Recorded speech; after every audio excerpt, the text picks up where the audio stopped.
નમસ્કાર, હું છું પ્રિયંકા. તમે જોઈ રહ્યા છો સિટી કવરેજ ન્યૂઝ. આજના મુખ્ય સમાચાર. ભગવા હિન્દુ આતંકવાદની થિયરી ફગાવતી અદાલત કે આતંકવાદને કોઈ ધર્મ હોતો નથી. માલેગાંવ બ્લાસ્ટમાં સાધ્વી પ્રજ્ઞા અને કર્નલ પુરોહિત સહિત 7 આરોપીઓ નિર્દોષ.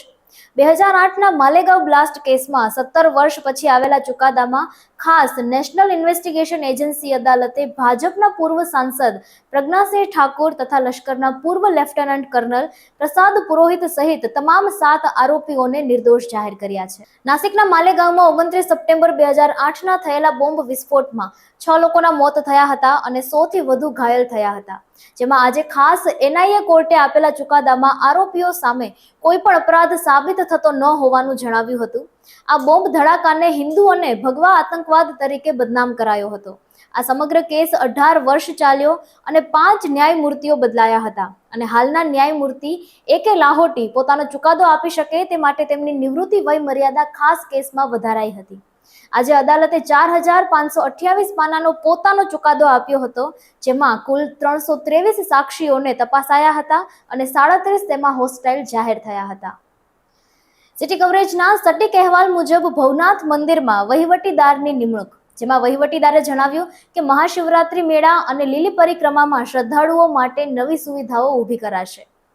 આખરે ભવનાથ મહાદેવ મંદિરમાં વહીવટદારની નિમણૂક કરાઈ છે, જેને કારણે ભવનાથ મહાદેવ મંદિરના મહંત પદને લઈને લાંબા સમયથી ચાલતા વિવાદ પર પૂર્ણ વિરામ મુકાઈ ગયું છે. જૂનાગઢ સિટી કવરેજે 22 જુલાઈએ જ સટીક અહેવાલ પ્રસિદ્ધ કરી ભવનાથ મહાદેવ મંદિરમાં વહીવટી શાસન અમલમાં આવવાનું હોવાના અણસાર આપી દીધા હતા. આખરે સિટી કવરેજનો એ અહેવાલ સત્ય ઠર્યો છે. ભવનાથ મહાદેવ મંદિરના મહંત તરીકે ન તો હરિગીરીની નિમણૂક કરાઈ છે કે ન તો અન્ય સાધુ સંતોની. વહીવટીદાર તરીકે પ્રાંત અધિકારી ચરણસિંહ ગોહિલની નિમણૂક કરવામાં આવી છે. આમ લાંબા સમયથી ચાલતી અટકળો અને ઇંતેજારીનો સુખદ અંત આવ્યો છે.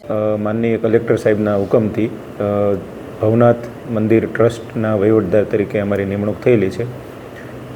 એ મુજબ વહીવટ સંભાળવામાં આવશે અને ભવનાથ મંદિર છે એના અંતર્ગત આવતી તમામ જે મિલકતો છે એનો વહીવટ આજે વહીવટદાર તરીકે સંભાળવામાં આવશે.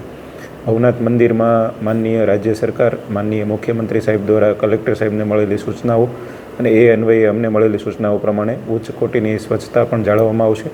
આ ઉપરાંત મંદિરમાં નવા વિકાસ કાર્યો થાય અને ઇન્ફ્રાસ્ટ્રક્ચરલ ડેવલપમેન્ટ થાય અને જે શ્રદ્ધાળુઓ આવે છે, ત્યાં ભક્તો આવે છે, એમાં ભવનાથ મંદિરના મેળા અને પરિક્રમા એમાં પણ નવી સુવિધાઓ ઊભી થાય એ માટેના તમામ પ્રયાસો વહીવટદાર તરીકે કરવામાં આવશે.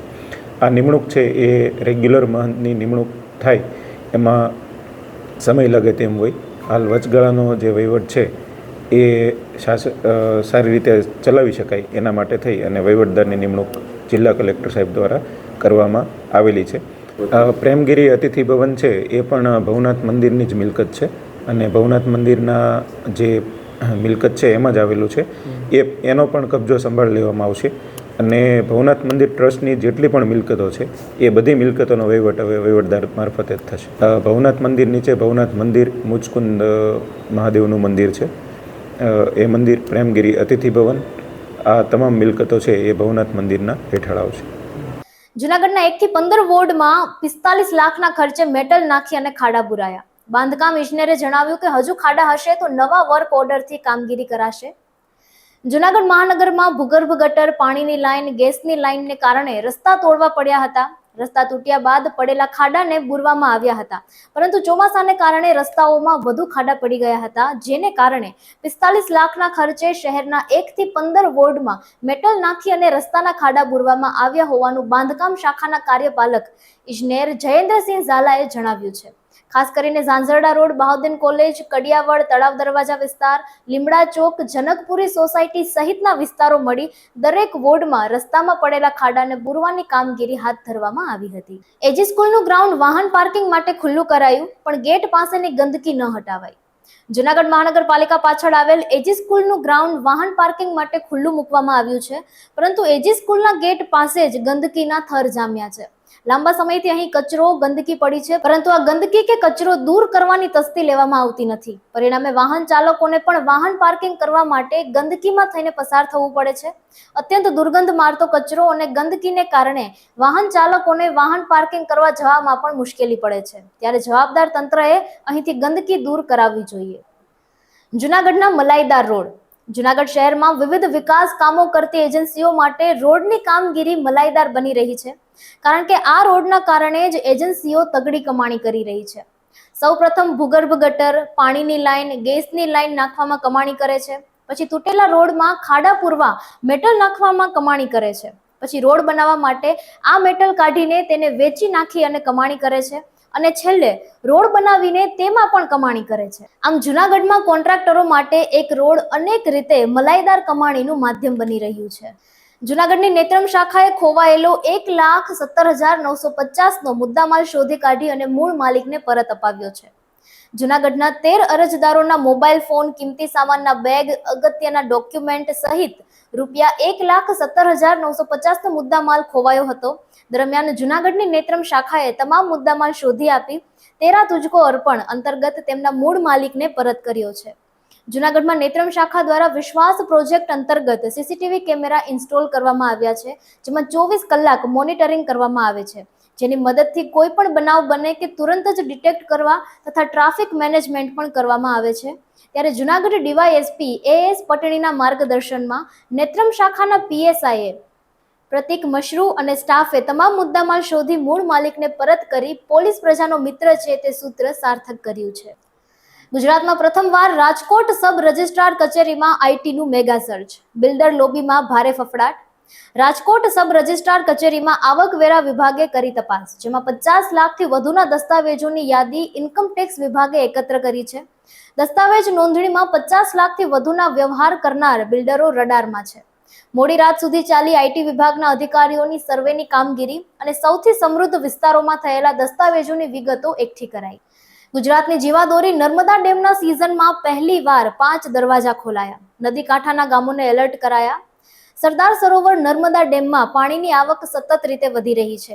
ઉપરવાસમાં ભારે વરસાદથી ડેમમાં આવક વધી રહી છે. આ વર્ષે ચોમાસુ સિઝનમાં પહેલીવાર નર્મદા ડેમના 5 દરવાજા ખોલવામાં આવ્યા છે.